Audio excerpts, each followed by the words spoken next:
로마서 8장에는 우리가 좋아하는 요절 말씀들이 많이 있습니다. 이를테면 18절 생각하건대 현재의 고난은 장차 우리에게 나타날 영광과 비교할 수 없도다 라는 말입니다. 오늘 본문의 제목을 정한 것은 28절인데 우리가 알거니와 하나님을 사랑하는 자 곧 그의 뜻대로 부르심을 입은 자들에게는 모든 것이 합력하여 선을 이루느니라. 그 외에도 32절 자기 아들을 아끼지 아니하시고 우리 모든 사람을 위하여 내주시니가 어찌 그 아들과 함께 모든 것을 우리에게 주시지 아니하겠느냐. 37절 그러나 이 모든 일에 우리를 사랑하시는 이로 말미암아 우리가 넉넉히 이기느니라. 다 좋은 말씀들입니다. 근데 특별히 오늘은 이 28절 말씀을 중심으로 해서 한번 살펴보려고 합니다. 여기 모든 것이 합력하여 라고 하는 말은 하나님이 개입했다는 것을 의미합니다. 하나님께서 개입하셔서 하나님이 지으신 모든 것들을 다 동원해서 선을 이룬다. 이 선은 무엇이냐? 우리의 구원을 말하는 것입니다. 하나님께서 우리를 구원하시고 온전하게 하기 위해서 하나님 아버지와 아들 예수님과 성령 하나님이 개입하실 뿐 아니라 하나님이 지으신 모든 것들을 여기에 동원하시는 것입니다. 이를테면 니느웨에게 복음을 전하기 위해서 하나님은 큰 물고기를 준비하시고 풍랑을 준비하셔서 도망가는 요나를 흔들어서 물고기가 삼키게 하시고 사흘 만에 다시 토해내시고 마침내 니느웨로 가게 하고, 불평하는 요나에게 박능쿨로 그늘을 만들어 주셨다가 벌레가 박능쿨을 씹어서 그늘이 사라지니까 불평하니까 너는 아침에 있다가 저녁에 치는 박능쿨도 아끼면서 니느웨에 좌우를 분별하지 못하는 수십만 명이 있는데 그들을 아끼는 것이 어찌 합당하지 않겠느냐 하시면서 하나님의 구원하는 일에 있어서 벌레도 동원하시고 박능쿨도 동원하시고 큰 물고기도 동원하시고 풍랑도 동원하시는 것을 보여주는 것입니다. 그래서 오늘 본문은 하나님이 왜 이 모든 것이 합력하여 선을 이루게 하시느냐, 선을 이룬다는 말은 아직 이루어지지 않았다는 것이고 그럼 우리 현재 형편은 선하지 않다 하는 것을 말합니다. 그래서 하나님이 왜 선하지 않다고 합니까? 그것은 우리 형편이 지금 죄와 사망의 법 아래에 있기 때문에, 혹은 우리가 막 구원받았다 하더라도 우리의 구원이 아직 완성된 것이 아니기 때문에 그렇습니다. 그래서 하나님은 미완성된 것은 좋다고 하지 않습니다. 천지를 창조하시고 날마다 보시기에 심히 좋았더라 했는데 둘째 날에는 좋았다는 말이 없습니다. 왜 그러느냐? 완성되지 않았기 때문에. 궁창을 궁창 위의 물과 궁창 아래 물을 나누셨다. 그런데 그 셋째 날 돼서 땅이 드러나고 완성이 될 때까지 그런 게 있습니다. 그래서 보시면 하나님은 완성된 걸 좋아하시고 온전한 걸 좋아합니다. 남자 혼자 있는 것을 보고는 아름답다 하지 않았습니다. 남자 여자가 있어서 완전한 것, 완성된 것, 그런 것을 하나님은 좋아하십니다. 그래서 첫째로는 우리가 아직까지 죄 가운데 있기 때문에, 사망 가운데 있기 때문에, 그래서 하나님이 선을 이루신 것이 아닙니다. 아직 덜 이루셨습니다. 그래서 내 아버지께서 일하시니 나도 일한다 하는 것은 하나님의 구원을 이루어가는 과정을 말하고, 우리가 예수 믿고 영접한다고 해서 다 끝난 것이 아니고 하나님의 자녀의 모습에 합당하도록 성숙하고 성장하기를 기대하시는 것입니다. 1절 보면 그리스도 예수 안에 있는 자에게는 결코 정죄함이 없나니, 정죄 아래에 있는 것은 하나님 보시기에 선한 것은 아닙니다. 죄 지은 사람에게는 죄의 심판이 있습니다. 너 나쁜 놈이야, 너 죄인이야, 그 정죄하는 것입니다. 하나님께서 우리가 정죄를 받지 않도록, 예수님께서 대신 정죄함을 받으시고 너는 정죄받지 않도록 그렇게 하시는 것입니다. 2절에 보시면 생명의 성령의 법이 죄와 사망의 법에서 너를 해방하였습니다. 우리는 죄와 사망의 법 아래에 있습니다. 그래서 정죄함을 받는 것입니다. 죄를 지은 사람은 정죄함을 받고 죄를 지은 사람은 생명을 잃게 되는 것입니다. 그것이 우리가 오늘날 속해 있는 형편입니다. 하나님 알지 못하는 자들은 그 형편에 속해 있습니다. 그래서 그 결국은 사망이고 지옥길로 가는 것입니다. 어떤 아이가 아저씨에게 전도를 합니다. 아저씨 예수 믿고 천국 갑시다. 애야 천국이 어딨냐? 예수 안 믿으면 지옥 가실 건데요. 지옥 보여주면 내가 믿을게. 그러니까 아이가 아저씨를 많이 쳐다보더니만 그 길로 똑바로 가시면 지옥입니다. 그렇게 말했습니다. 그죠? 저는 아이가 어떻게 그런 말을 했을까? 대단한 하나님께서 감동을 준 것이죠. 우리 그냥 가만히 있으면 지옥 갑니다. 예수 믿지 않고 그 길로 똑바로 가면 지옥 가는 것이죠. 그것이 죄 아래에 있는 인생의 특징입니다.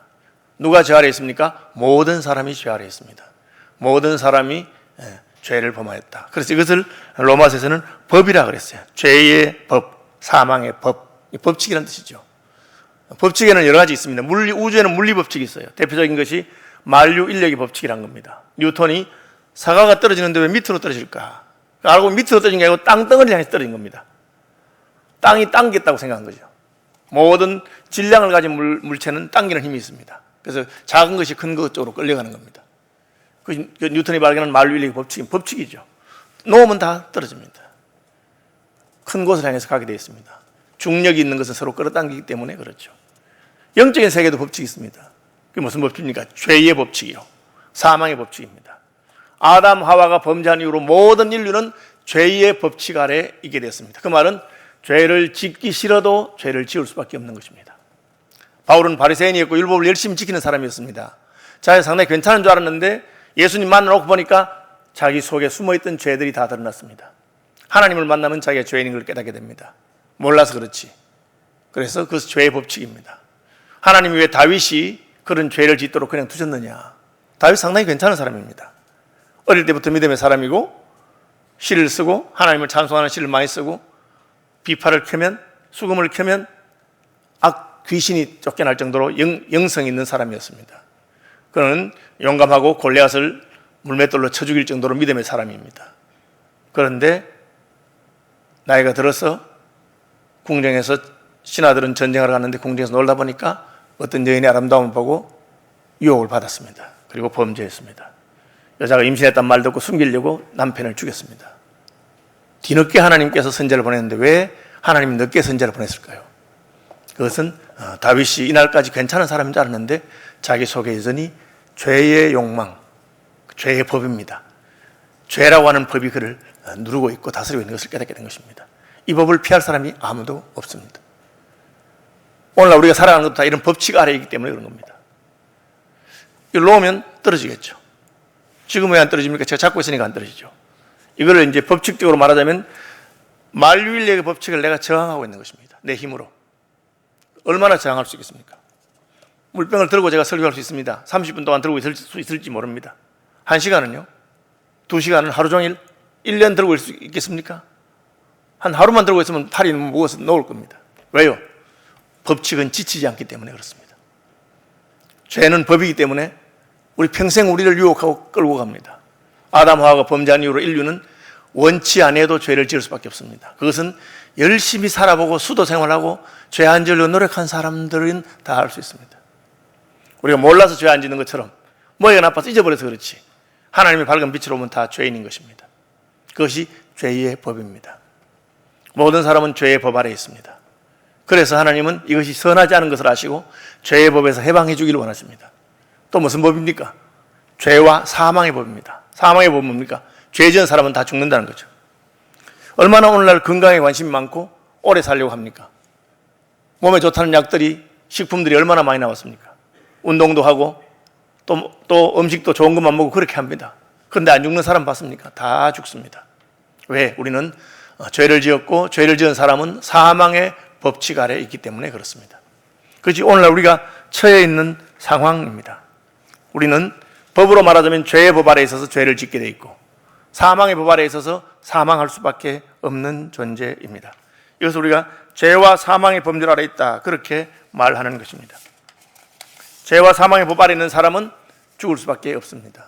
그런데 하나님께서는 이것을 죄와 사망의 법에서부터 생명과 성령의 법으로 옮기시기를 원하셨습니다. 죄의 법이 아니라 의의 법의 지배를 받기를 원하셨습니다. 그래서 그것을 위해서는 하나님이 직접 나서야 됐습니다. 우리 스스로 할 수 있으면 그렇게 안 하셔도 되는데 하나님이 직접 나서야 됩니다. 그것을 하나님의 열심히 일을 이루신다.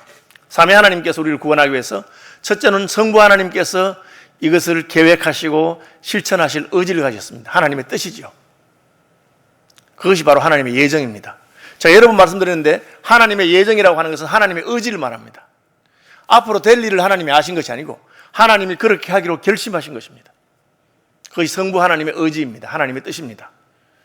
그냥 죄를 지은 인생을 버려두면 되는데 범죄한 아담과 하와를 찾아오셔서 가죽옷을 만들어 주시고 수치를 가리시고 여자의 후손이 나서 뱀의 머리를 밟을 것을 너희를 미혹한 뱀과 너희 사이가 너무 가까워지지 않도록 서로 간에 적개심 여자의 후손과 뱀이 원수가 되도록 그렇게 만드신 것이 하나님이십니다. 하나님이 우리 역사에 개입하신 것이죠. 그런데 하나님이 개입하셨다는 말은 무슨 뜻이냐? 하나님의 모든 것이 함께 개입했다는 뜻입니다. 그렇죠. 그것이 무섭고 두려운 것입니다. 하나님께서는 우리를 구원하기 위해서 본인이 개입하실 뿐 아니라 자기가 가장 아끼는 것, 하나님의 아들 예수 그리스도를 내놓으셨습니다. 우리의 구원을 위한 하나님의 계획이 얼마나 크고 놀라운 것이냐를 보여주는 것입니다. 오늘 본문에는 이 하나님의 선하심 혹은 하나님의 구원에 관한 여러 가지 표현들이 있습니다. 그럼 이 선하다는 뭘 말하느냐? 그죠? 우리에게 나타난 하나님의 선이 어떤 것이냐? 1절에는 정죄함에서 해방되는 것이라 했습니다. 그죠? 그리스도 예수 안에 있는 자에게는 결코 정죄함이 없다. 우리가 너 나쁜 놈이야 하고 손가락질하거나 정죄하지 않는다는 것이죠. 나도 너를 정죄하지 않는다. 가늠하다 현장에 잡힌 여자에게 예수님 정죄하지 않습니다. 왜? 예수님은 정죄하러 오신 분이 아닙니다. 우리를 구원하러 오신 분이기 때문에. 그래서 우리가 죄를 지었어도 담대하게 하나님께 나갑니다. 세상은 우리의 죄에 대해서 손가락질하고 비판하고 비난합니다. 그러나 우리는 구원의 확신을 가졌고 적어도 하나님은 우리를 정죄하지 않는 것을 압니다. 예수 믿어서 죄를 지었으면 세상 사람들이 하는 손가락질은 받아도 쌉니다. 그러나 적어도 하나님은 그렇게 하지 않습니다. 하나님은 우리를 정죄하지 않습니다. 또한 어떻게 합니까? 죄와 사망의 법에서 우리를 해방하는 것입니다. 이거 너무 떨어지는 것이 물리법칙입니다. 죄의 법칙은 죄 지은 놈은 사형당하는 것, 사망하는 것이 하나님의 법칙입니다. 그런데 하나님은 그 법칙을 바꾸었습니다. 이걸 놓았는데 이게 떨어지지 않고 위로 올라가게 하는 방법이 있습니다. 어떻게 합니까? 여기다가 헬륨 풍선을 달아서 큰 풍선을 달아놓으면 이게 위로 올라가 버립니다. 왜 중력의 법칙이 있는데 위로 올라갑니까? 다른 법칙이 적용되기 때문이죠. 그 법칙을 우리는 부력의 법칙이라 합니다. 돌멩이를 물에 넣으면 깔았는데 돌보다 더 무거운 쇠로 만든 쇳덩어리로 만든 배가 왜 물에 뜹니까? 그 가운데 공간이 있고 그 공간만큼의 공기의 무게만큼 배를 띄는 부력이 있습니다. 그것이 부력의 법칙이죠. 죄와 사망의 법으로 죄를 짓고 죽을 수밖에 없는 인생을 생명과 성령의 법으로 살리시고 거룩하게 만드시는, 의롭게 만드시는 하나님의 다른 법칙이 적용합니다. 그것을 우리는 구원이라고도 하고 여러 가지로 표현되는 겁니다. 오늘 본문에 이 구원을 표현하는 것이 여러 가지 있습니다. 율법의 요구를 이룬다. 육신으로는 율법의 요구를 이룰 수 없는 그것. 3절 4절. 율법이 육신으로 말미암아 연약하여 할 수 없는 그것을 하나님은 하신다. 육신을 따르지 않고 그 영을 따라 행하는 우리에게 율법의 요구가 이루어지게 한다. 그렇게. 이것이 성령을 따라 행할 때 살아나는 것, 의로운 것, 율법의 요구를 이루는 것입니다. 8절에는 하나님을 기쁘시게 하는 것. 육신에 있는 자들은 하나님을 기쁘시게 할 수 없느니라. 그러나 하나님께서는 우리가 하나님을 기쁘시게 하는 자가 될 수 있도록 만듭니다. 그것이 선이요 구원입니다. 11절에는 영으로 말미암아 너희 죽을 몸도 살리시리라. 17절에는 그리스도와 함께 영광을 받게 될 것이다. 기업과 함께 영광을 누릴 것이다. 21절에는 피조물이 해방되는 것처럼 하나님의 자녀의 영광에 동참하게 될 것이다. 이런 여러 가지 표현이 있습니다. 우리 몸이 구속받을 것이다. 23절 아들의 행성을 본받고 영화롭게 될 것이다. 28절에 30절. 그런데 이 모든 것을 합해서 한마디로 말하면 뭡니까? 따라합시다. 구원. 하나님이 우리의 구원을 이루시기 위해서 모든 것을 다 하시겠다는 겁니다. 하나님 아버지께서 친히 개입하시고, 하나님은 개입할 이유가 있습니까? 벌레 같은 인생들이 살든 죽든 버려두면 됩니다. 그런데 하나님은 그렇게 하지 않습니다. 그것을 우리는 하나님의 긍휼이라, 하나님은 우리를 불쌍히 여기시는 것이고 하나님의 사랑이라고 합니다. 그래서 하나님은 우리를 불쌍히 여기셔서 아들을 보내셨습니다. 그리고 아들을 보내시면서 내가 아들을 보냈으니까 아들과 함께 모든 것을 투자하겠다는 뜻을 말하는 것입니다. 아들과 함께 모든 것을 너희의 구원을 위해서 하겠다. 하나님의 의지, 그 다음에 예수님의 순종입니다. 예수님께서는 아버지의 뜻을 받들어서 우리를 구원하기 위해서 우리처럼 되셨습니다. 우리의 대표가 되기 위해서 사람이 되신 것이 예수님의 놀라운 사랑이죠. 그리고 십자가에 죽기까지 복종하셨습니다. 자기를 비워 종의 형체를 가져 십자가에 달려 죽었습니다. 죽기까지 복종하신 것입니다. 그것이 예수님이 우리를 구원하기 위해서 어떻게 수고하시고 헌신하셨는가를 보여준 겁니다. 목숨을 걸었으니까 더 말할 필요가 있겠습니까? 우리가 예수님의 사랑을 어떻게 알 수 있습니까? 그분이 우리를 위해서 포기하신 것, 희생하신 것, 헌신하신 것을 보면 알 수 있습니다. 누가 나를 사랑하는 걸 어떻게 합니까? 그 사람이 나 때문에 포기한 것, 헌신한 것, 희생한 것을 보면 알 수 있습니다. 요만큼도 자기 것을 손해보지 않으면서 나를 사랑한다 하는 말은 거짓말일 가능성이 많습니다. 사랑하면 그 사람을 위해서 내 것을 포기하는 것입니다. 성부 하나님이 결정하시고 성자 예수님이 순종하시고 그리고 성령 하나님께서 우리 가운데 오셔서 그대로 할 수 있도록 죽은 자를 살리시는 하나님의 영이, 생명의 영이 들어오셔서 우리를 살리게 하시는 것입니다. 구원이 단순히 예수 믿는다고 말하고 예수 믿는다고 고백하고 그냥 천국 가는 것이 아닙니다.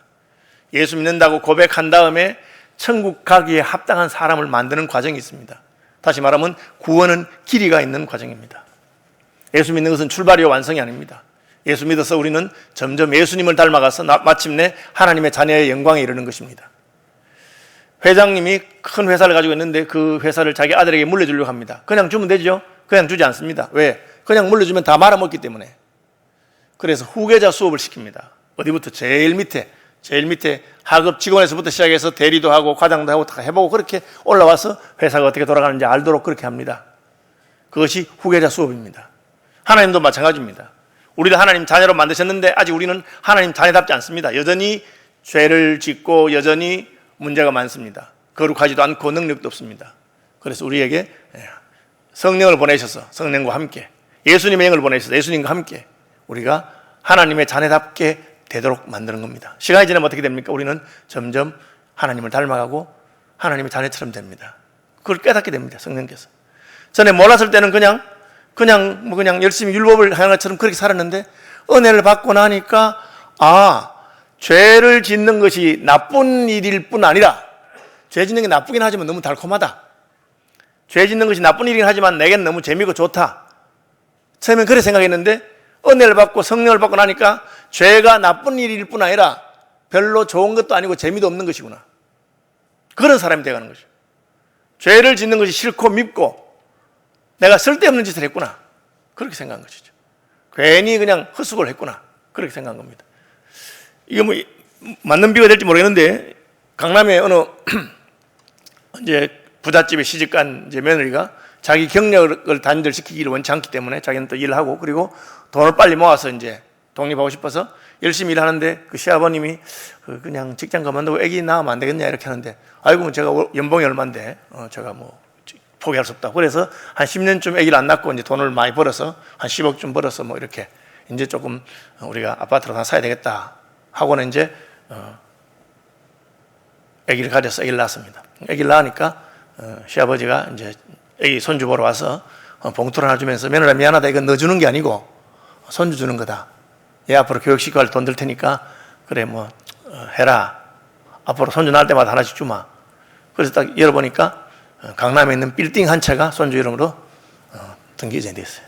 그 며느리 말이 아유 내가 10년 동안 쓸데없는 짓을 했네. 그냥 빨리 아기 낳는 게 나을 뻔했다. 이렇게. 그런 겁니다. 죄를 열심히 지으면서 죄를 지으면 더 좋을 것이고 재미있을 것이고 하나님은 싫어하지만 그러나 죄를 지으면 이익도 있고 그렇게 알고 지었는데 알고 보니까 헌일한 거죠. 그냥 하나님 시킨 대로 의롭게 살고 하나님 말씀대로 사는 게 훨씬 더 복되고 영광스럽다는 것을 깨닫게 됩니다. 그죠? 예배하기 싫어 죽겠고 주일 성수하기 싫어 죽겠는데 하나님이 혼내줄까 싶어서 그래서 할 수 없이 와서 예배하는 게 아닙니다. 은혜를 받고 나니까 내 기도하는 그 시간이 가장 귀하고 즐겁고 성도가 연합해서 예배하는 것이 너무 좋고 그것이 옳을 뿐 아니라 더 좋은 것을 깨달아가는 과정, 그것이 거룩해지는 과정입니다. 성도가 그 과정에 들어가는 겁니다. 세월이 지나면 더 좋은 것이죠. 전에 귀중하게 여기던 모든 것은 다 배설물과 같이 여기게 되고 오직 천국의 복을 바라보게 되는 것입니다. 그것을 구원의 과정이라고 합니다. 신학적으로는 성화라고 하고 거룩해지는 것입니다. 하나님께서 그것을 이루기 위해서 뭘 하느냐? 온 우주를 동원하십니다. 요나를 니느웨로 보내기 위해서 풍랑을 동원하시고 물고기를 동원하시고 하는 것처럼 그래서 모든 것이 합력해서 우리의 선을 이루게 하시는 것입니다. 이 선이 우리의 구원의 완성이요 하나님 나라의 완성인 것입니다. 우리 그걸 깨닫게 되면 어떻게 될까요? 깨닫게 되면 불평불만이 사라집니다. 아니 하나님 나한테 왜 이러세요? 내게 왜 이런 일을 주시나요? 그렇게 하지 않습니다. 고난당하는 것이 내게 유익이구나. 이 풍랑 인연하에서 더 빨리 가는구나. 내가 이 일을 겪으면서 하나님의 마음을 알게 되는구나. 그렇게 하는 겁니다. 자식이 애 먹이는 것 통해서 나도 하나님 속을 많이 썩이는 존재인가 보구나. 그렇게 하는 것입니다. 제가 극동방송인 걸로 기억하는데 극동방송에 이제 교인들한테 상담해 주는 프로그램이 있어요. 목사님이 전화로 상담 받습니다. 무슨 뭐 성경 구절 어려운 거 막 물어보면 대답도 해주고 또 가정 문제 이야기하면 기도도 해주고 그렇게 해요. 근데 한 번은 어떤 분이 이런 질문을 하는 거예요. 목사님, 성철 스님이 산은 산이요 물은 물이니라. 이게 무슨 뜻입니까? 그 제가 속으로 아니 목사님한테 왜 그걸 물어보나? 스님한테 물어보지. 산은 산이요 물은 물이니라. 그 제가 이 목사님 도대체 무슨 말을 하실까 궁금했어요. 근데 그 목사님이 1초도 안 기다리고 바로 대답해 버리대. 예, 성도님, 산은 산이요 물은 물인데 하는 말은 예수 잘 믿으라는 말입니다. 야, 저는 그 말 듣고 야, 이분이 진짜 대단한 분이구나. 바로 이 말이에요. 모든 것이 합력하여 선을 이루느니라. 왜 성질 더러운 인생을 만나서 내한테 하나님께서 그렇게 하셨느냐? 그 일을 겪으면서 우리의 믿음이 자라고, 그걸 겪으면서 거룩해지고. 여러분, 젊어 고생은 사수도 한다는 말이 있습니다. 왜? 젊어서 고생하면서 인격이 다듬어진다는 말입니다. 하나님께서는 우리에게 고난이든지 영광이든지 빈부 귀천의 모든 것을 통해서 우리가 하나님을 제대로 믿는 사람 되기를 원하고, 우리가 하나님이 원하고 기대하시는 그런 모습이 되도록 만들어 가기를 원하시는 것입니다. 그것이 모든 것이 합력하여 선을 이루느니라. 그래도 나는 좀 이렇게 편안하고 꽃길만 걸었으면 좋겠다고 생각합니다. 그런데 하나님께서 이 모든 것을 아시기 때문에 그렇게 하지 않으십니다. 본인이 직접 우리의 구원을 계획하시고 아들 예수 그리스도가 친히 이 땅에 오셔서 사람이 되시고 죽기까지 복종하시고 성령을 보내셔서 우리의 마음에 감화 감동하는 것입니다. 그리고 그리스도 예수 안에 있는 자에게는 결코 정죄함이 없다. 어디를 가도 그 하나님의 죄에 대한 손가락질을 피할 수 없었는데 예수님 안에 딱 들어가니까 건드릴 놈이 없습니다. 강한 자가 우리를 괴롭히는데 더 강하신 예수님께서 우리 속에 들어오시니까 더 이상 마귀와 사탄이 우리를 정죄하지도 못하고 건드리지도 못하고 흔들지도 못합니다. 아무도 흔들지 못하는 나의 구원이라는 것을 깨닫게 된 겁니다. 얼마나 기쁘고 감사한지 모릅니다. 어느 날 그걸 깨달으니까 내 마음속에서부터 찬송이 터져나오기 시작하고 감사의 기도가 솟아나기 시작하고 내 기도하는 그 시간, 그때가 가장 귀하다.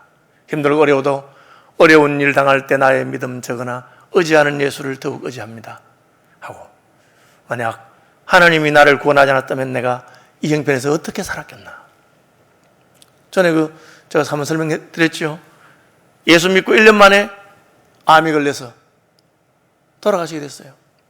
목사님이 까딱하면 야, 이 사람이 예수 믿고 1년 만에 암이 걸렸으니까 내가 종교를 바꿔서 이런 일이 생겼나, 그런 식으로 원망하면 어떡할까. 그래 병원에 신방하는데 그분 말이 뭡니까? 하나님께서 내가 죽을 날이 얼마 남지 않은 것을 아시고 나를 불쌍히 여기셔서 1년 전에 예수 믿게 하시고 구원해 주신 너무 감사하다.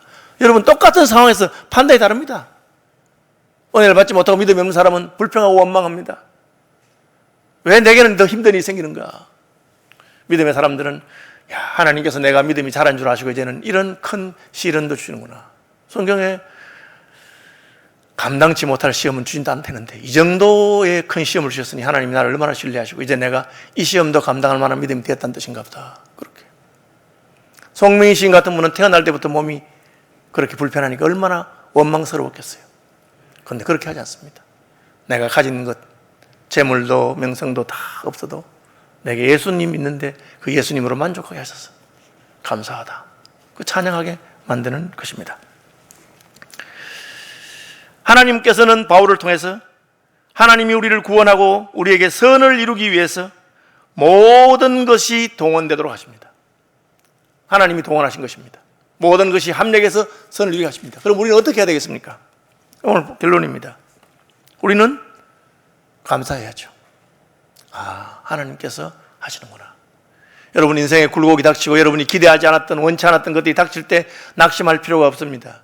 이 풍랑 인연하여서 더 빨리 갈 줄로 믿으시기를 바랍니다.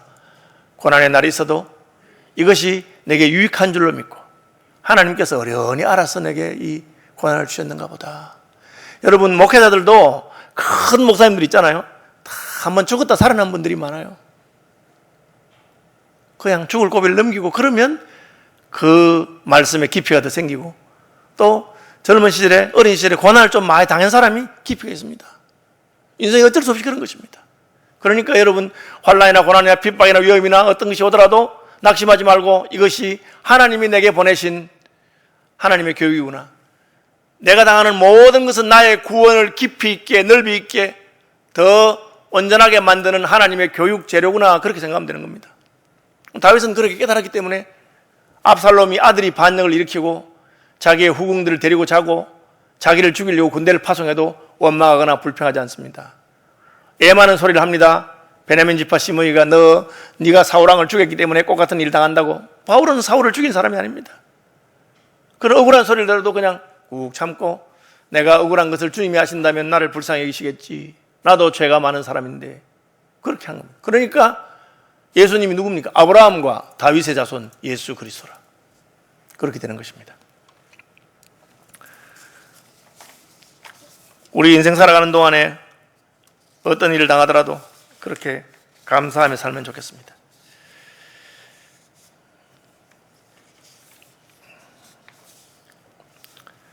천국에 다니답게 우리는 당당할 수 있습니다. 우리가 예수 믿으면 하나님께서 마침내 선을 이루기 때문에 그런데 뭐 지금 구질구질하고 이렇네. 끝이 아니죠. 18절 생각건대 현재의 고난은 장차 우리에게 임할 영광과 좋게 비교할 수 없는 것입니다. 그러니까 잠깐이에요. 잠깐.